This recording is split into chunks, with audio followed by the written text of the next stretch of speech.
সপ্তম শ্ৰেণীৰ মৰমৰ ছাত্ৰ ছাত্ৰীসকল, প্ৰথমে তোমালোক সকলোকে মোৰ BA লাৰ্ণাৰ ইউটিউব চেনেললৈ স্বাগতম জনাইছোঁ। আশা কৰোঁ তোমালোক সকলো ভালে কুশলে আছা। তোমালোকক ইতিমধ্যে ঘৰতে প্ৰেক্টিছৰ বাবে 15 দিনীয়া স্ব-শিক্ষণ সমল প্ৰদান কৰা হৈছে।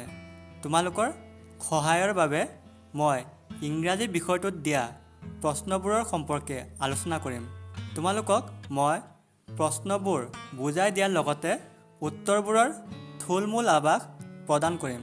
তোমালোকে এইবোৰ নিজে বুজি লৈ শুদ্ধকৈ কৰিবলৈ চেষ্টা কৰিবা।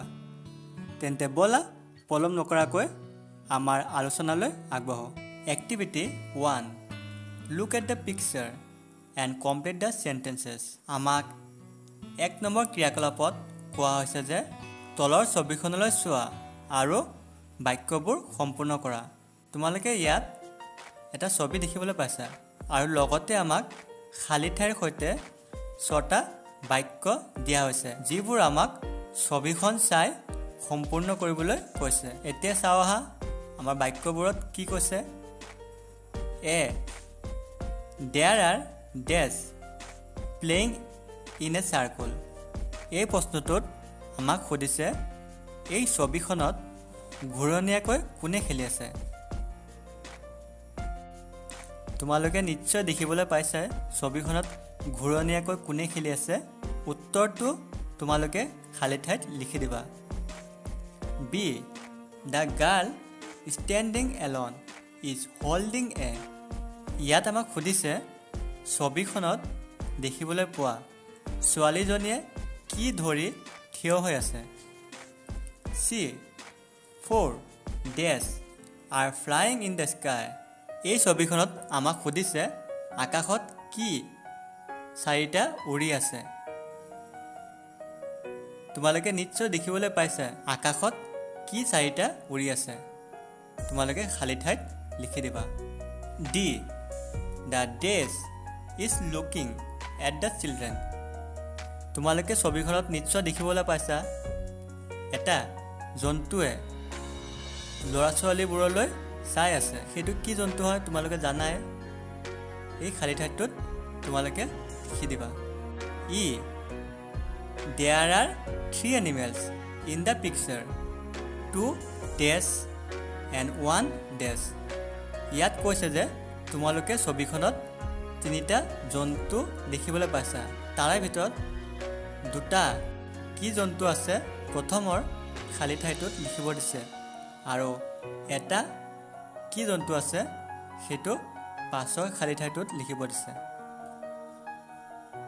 এতিয়া 2টা জন্তু তোমালোকে আগফালে দেখিবলৈ পাইছা, সেইটো কি হয় প্ৰথমৰ খালী ঠাইটোত লিখি দিবা। আৰু তোমালোকে ছবিখনত মন কৰিলে একেবাৰে পিছফালে কলা ৰঙৰ কিবা এটা জন্তু দেখিবলৈ পাবা, সেইটো পাছৰ খালী ঠাইটোত লিখি দিবা। F, it is a dash cloudy oblique sunny day. ইয়াত তোমালোকক সোধা হৈছে যে ছবিখনত দেখিবলৈ পোৱা দিনটো ডাৱৰীয়া নে ফৰকাল দিন। তোমালোকে ভালকৈ ছবিখন চোৱা আৰু দিনটো কেনেকুৱা দেখিবলৈ পাইছা তোমালোকে উত্তৰটো খালী ঠাইত লিখা। Activity 2A, complete the conversation between Nita and Irfan. আমাক 2 নম্বৰ এ ক্ৰিয়াকলাপত নিতা আৰু ইৰফানৰ মাজৰ কথা বতৰাবোৰ সম্পূৰ্ণ কৰিবলৈ কোৱা হৈছে। নিতা, hello', my name is Nita, my hobby is singing. What is your name? What is your hobby? নিতাই কৈছে যে হেৰা, মোৰ নাম নিতা, মই গান গাই ভাল পাওঁ।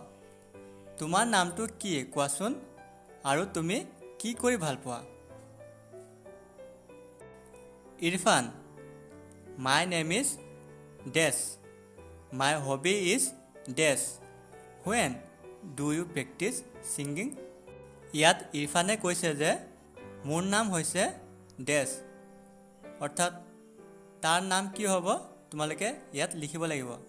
আৰু লগতে তোমালোকৰ হবি নামৰ পাঠটোৰ পৰা ইৰফানৰ হবি কি আছিল সেইটো বাছি উলিয়াই খালী ঠাইটোত লিখি দিয়া।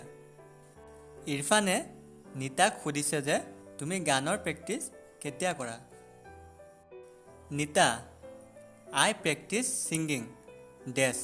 When do you like to paint? Nitai কৈছে যে মই গানৰ অভ্যাস গধূলি সময়ত কৰোঁ। অৰ্থাৎ গধূলি সময়টোক ইংৰাজীত কি বুলি কোৱা হয় তোমালোকে খালী ঠাইটোত লিখি দিবা। আৰু লগতে নিতাই ইৰফানক সুধিছে যে তুমি কোনটো সময়ত ৰং কৰি ভাল পোৱা? Irfan, I like to paint when I am dash. What types of song do you like singing? তোমালোকে হবি নামৰ পাঠটো পঢ়া আৰু ইৰফানে কোনটো সময়ত ৰং কৰি ভাল পায় সেই সময়টো খালী ঠাইটোত লিখা আৰু বাক্যটো সম্পূৰ্ণ কৰা। ইৰফানে লগতে নিতাক সুধিছে যে তুমি কেনেধৰণৰ গান গাই ভাল পোৱা? নিতা, I love singing. Dash. What do you like to paint? Nitai কেনেধৰণৰ গান গাই ভাল পায় খালী ঠাইটোত তোমালোকক লিখিবলৈ কোৱা হৈছে।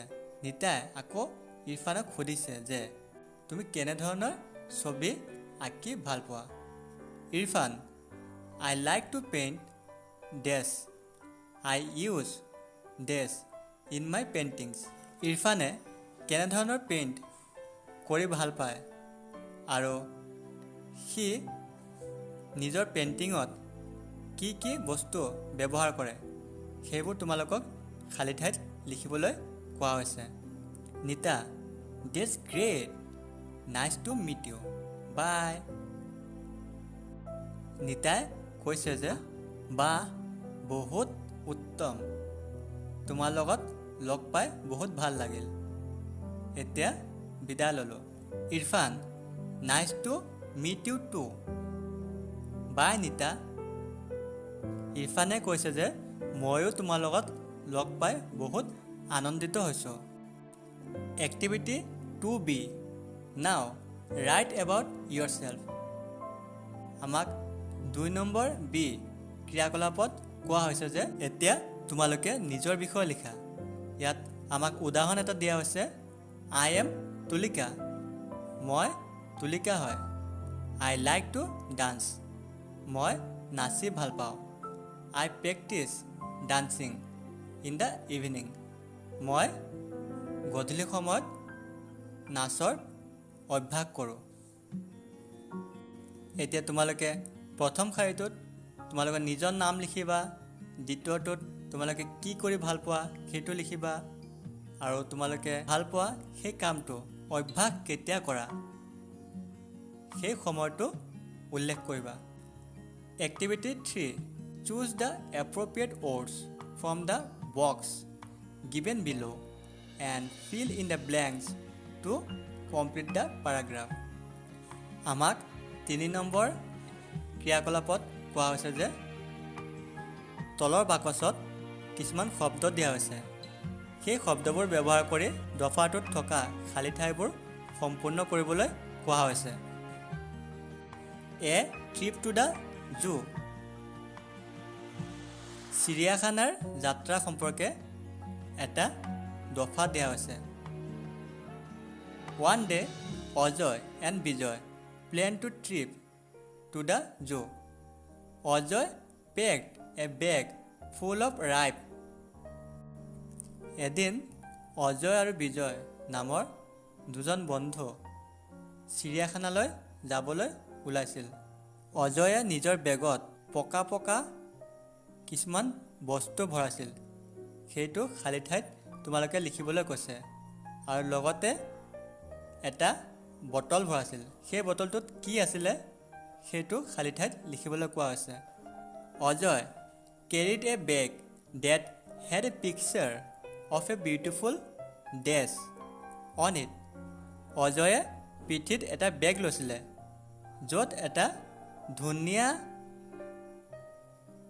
চৰাইৰ ছবি আছিল সেইটো কি চৰাই আছিল তোমালোকক এই খালী ঠাইটোত লিখিবলৈ কোৱা হৈছে first days went to the ticket counter to buy days for them সিহঁতে প্ৰথমে টিকেট কাউণ্টাৰলৈ গৈছিল আৰু টিকেট কাউণ্টাৰত কি কিনিছিল সেইটো তোমালোকে খালী ঠাইটোত লিখা বিজয় went to a nearby shop to buy 2 packets of biscuit for days বিজয়ে চিৰিয়াখানাৰ ওচৰতে থকা দোকান এখনলৈ গৈছিল আৰু 2 পেকেট বিস্কুট কিনিছিল সেই বিস্কুট কাৰ কাৰণে কিনিছিল খালী ঠাইটোত তোমালোকক লিখিবলৈ কোৱা আছে দে showed the ticket to the desk standing on the gate সিহঁতে গেটৰ ওচৰত গৈ টিকেট দেখুৱাইছিলে এটা গেটৰ ওচৰত কোন ৰখি থাকে তোমালোকে জানাই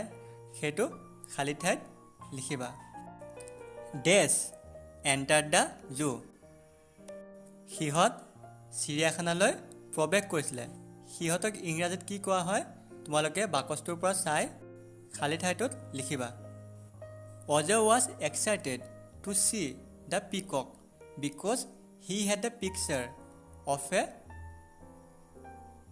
dash on his bag Ajay বহুত ইচ্ছুক হৈ আছিলে ময়ূৰ চৰাই চাবলৈ কিয়নো অজয়ৰ বেগত এটা ছবি আছিল আৰু সেই ছবিটো কিহৰ আছিলে তোমালোকে খালী ঠাইটোত লিখিবা they show dash dash zebra ostrich and snake etc at the zoo সিহঁতে দেখিছিল এটা সিহঁতে কি দেখিছিলে তোমালোকে বাকচটোত চোৱা আৰু এই খালী ঠাই দুটা জন্তুৰ নাম লিখা তাৰ পাছত অষ্ট্ৰিকৰ পাছত এটা খালী ঠাই দেখিবলৈ পাইছা তাতো এটা জন্তুৰ নাম লিখিব লাগিব Ajay was days to see people throwing plastic packets here and there making the place dash অজয়ে দেখিছিল আৰু দুখিত হৈছিল এতিয়া দুখিত হোৱাটো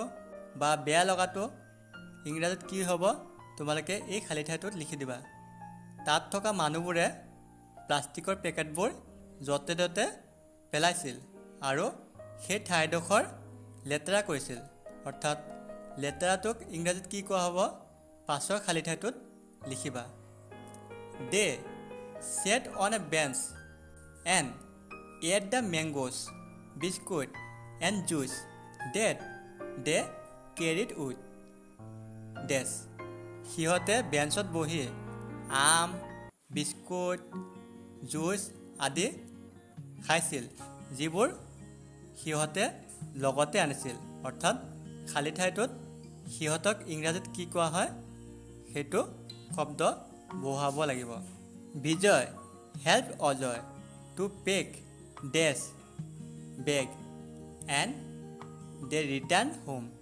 বিজয়ে অজয়ক হেল্প কৰিছিলে তাৰ বেগটো পেক কৰিবলৈ অৰ্থাৎ তাৰ বুলি ক'লে ইংৰাজীত কি হ'ব তোমালোকে খালী ঠাইটোত বহুৱাবা আৰু সিহঁত দুয়ো ঘৰলৈ উভতি গৈছিল activity 4 choose the correct word and fill in the blanks 4 নম্বৰ ক্ৰিয়াকলাপত কোৱা হৈছে যে খালী ঠাইবোৰত শুদ্ধ শব্দবোৰ বহুৱাই বাক্যবোৰ সম্পূৰ্ণ কৰিবলৈ কোৱা হৈছে Raju and his marks Raju আৰু তাৰ মুখা সম্পৰ্কে hello' I dash is oblique am ইয়াত কৈছে যে হেৰা মই ডেছ ৰাজু এতিয়া ইয়াত ইজ হ'বনে এম হ'ব তোমালোকে লিখিবা and this dash is am my face mask আৰু ইয়াত কোৱা হৈছে যে এইটো ডেছ হৈছে মোৰ মাস্ক অৰ্থাৎ খালী ঠাইটোত ইজ হ'ব নে এম হ'ব তোমালোকে লিখিবা I always dash has oblique have it with me. ইয়াত কৈছে যে মই সদায় মোৰ লগত এইটো ৰাখোঁ। অৰ্থাৎ খালী ঠাইটোত এতিয়া হেভ হ'ব নে হেজ হ'ব তোমালোকে লিখিবা। মাই parents dash tell oblique tells me to wear my face mask whenever I dash goes out. মোৰ অভিভাৱকে মোক মাস্ক পিন্ধিবলৈ কয় যেতিয়া মই বাহিৰলৈ ওলাই যাওঁ। তোমালোকে জানাই চাগে থাৰ্ড পাৰ্চন ছিংগুলাৰ নাম্বাৰৰ লগত এজ বা ই এজ যোগ হয়। সেয়েহে আমাৰ প্ৰথমটো খালী ঠাইত টেল হ'ব নে টেলছ হ'ব লিখিবা, আৰু পাছৰ খালী ঠাইটোত হ'ব নে গোজ হ'ব লিখিবা। My sister Loni also' dash wears a face mask. মোৰ ভণ্টি লনিয়েও মাস্ক পিন্ধে। এতিয়া খালী ঠাইটোত ৱেৰ হ'ব নে ৱেৰ্ছ হ'ব তোমালোকে লিখিবা। We all dash wears mask to protect our self from getting sick. আমি সকলোৱে মাস্ক পিন্ধিব লাগে নিজকে সুৰক্ষিত কৰি ৰাখিবলৈ। এতিয়া খালী ঠাইটোত ৱেৰ হ'ব নে ৱেৰ্ছ হ'ব তোমালোকে লিখিবা। There dash different colours of mask in our home. তাৰ ঘৰত বিভিন্ন ৰঙৰ মাস্ক আছে। এতিয়া খালী ঠাইটোত দেয়াৰ লগত ইজ হ'ব নে আৰ হ'ব তোমালোকে লিখিবা। But I dash likes this blue simple mask of mine. কিন্তু মই ভাল পাওঁ এই সাধাৰণ আৰু নীলা ৰঙৰ মাস্কখন। ইয়াত লাইক হ'ব নে লাইকছ হ'ব তোমালোকে লিখিবা। Activity 5A look at Akani's favourite festival and complete the paragraph. 5 নম্বৰ এ ক্ৰিয়াকলাপত কোৱা হৈছে যে তলত আকানিৰ প্ৰিয় উৎসৱৰ বিষয়ে দিয়া হৈছে। সেই দফাটো তোমালোকে সম্পূৰ্ণ কৰা। আমাৰ সোঁফালৰ বাকচটো চোৱা। I love Bihu dance so' my favourite Bihu is dash. ইয়াত কোৱা হৈছে যে মই নাচি ভাল পাওঁ, সেয়েহে মোৰ প্ৰিয় বিহুটো হৈছে কোনটো বিহুত আমাৰ নৃত্য গীতবোৰ বেছিকৈ হয়। সেই বিহুটোৰ নাম তোমালোকে খালী ঠাইটোত লিখিবা। তোমালোকে বাওঁফালে চালেও গম পাবা। It is celebrated in. আৰু এই বিহুটো ক'ত উদযাপন কৰা হয় তোমালোকে জানাই, সেইটো খালী ঠাইত লিখিবা। It falls in the months of dash. আৰু এই বিহুটো অসমীয়া কোনটো মাহত উদযাপন কৰা হয় খালী ঠাইটোত লিখিবা। Date sheet dash in the English calendar. আৰু ইংৰাজী কোন মাহত পৰে সেই মাহটোৰ নাম খালী ঠাইত লিখিবা। The first day of Bohag Bihu is called. আমাৰ বহাগ বিহুৰ প্ৰথম দিনটো কি বিহু হিচাপে পালন কৰা হয় তোমালোকে জানাই, সেইটো খালী ঠাইত লিখিবা। উই ৱেৰ আমি পিন্ধো। এতিয়া আমি কি পিন্ধো খালী ঠাইটোত লিখিবা।